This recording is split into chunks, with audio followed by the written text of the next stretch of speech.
अच्छा Ashutosh, what next for you? आप किस अवार्ड की तरफ टारगेट कर रहे हैं अपने आप को? अगले साल के मुझे ये सारे अवार्ड्स चाहिए। आपको लगता है मिल जाएंगे? मुझे लगता है, मेरी इच्छा भी है, और मैं कल्पनाएं करने में डरता भी नहीं हूँ, और कल्पनाओं को सामने उद्घाटित करने में भी नहीं डरता।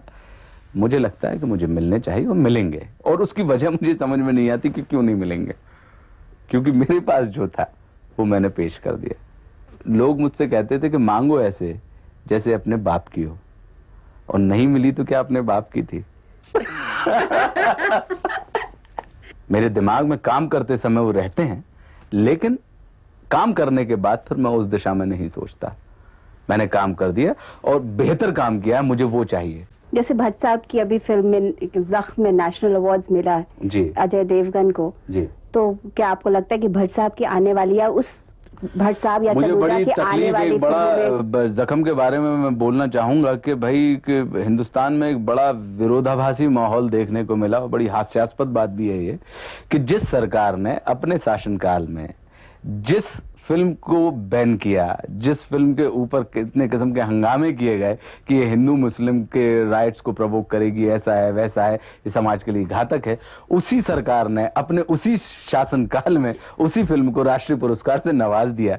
ये बड़ी हास्यास्पद और बड़ी विचारणीय बात है कि वो कहाँ है। विचारणीय इसलिए कि हम हंस के नहीं टाल सकते, हम उस बात की तह तक पहुंचना चाहते हैं कि या तो चूक हम में है या तो चूक आप में है। तो अगर चूके हैं और हम और आप दोनों एक दूसरे के पहलू हैं, एक सिक्के के दो पहलू हैं, तो हमें बैठ के उस चूक को सुधारना चाहिए। तो मुझे बड़ा हंसी भी आई इस बात पे, मैं चौंका भी कि अगर ये देश की स्थिति है तो पता नहीं मतलब आने वाले समय में और कितने विरोधाभासों का हमें सामना करना पड़ेगा। अच्छा आशुतोष, ये बताइए कि इसके अलावा, अभिनय के अलावा आप और क्या करते हैं? मतलब do you sing, do you write, what do you do, how do you release yourself? मैं पढ़ता हूँ, मुझे हिंदी साहित्य पढ़ने में बहुत रुचि है। सुना शिवाजी सावंत की मृत्युंजय आपकी फेवरेट किताब? पसंदीदा उपन्यास है वो मेरा। अच्छा। उसको मैं 10 बार पढ़ सकता हूँ। उसका कैरेक्टर? हाँ, कर्ण मुझे अच्छे लगते हैं, लेकिन शिवाजी सावंत के कर्ण, नॉट ऑफ महाभारत। हाँ, शिवाजी सावंत ने जिस तरीके से कर्ण को प्रस्तुत किया है, ओके। तो हिंदी साहित्य पढ़ने में मेरी रुचि है, कविताओं को पढ़ने में मेरी रुचि है। और तो आप लिखते भी हैं? हाँ, मतलब लिखने की कोशिश कर लेता हूँ, लिखता नहीं हूँ, तो कोशिशें ही होती हैं।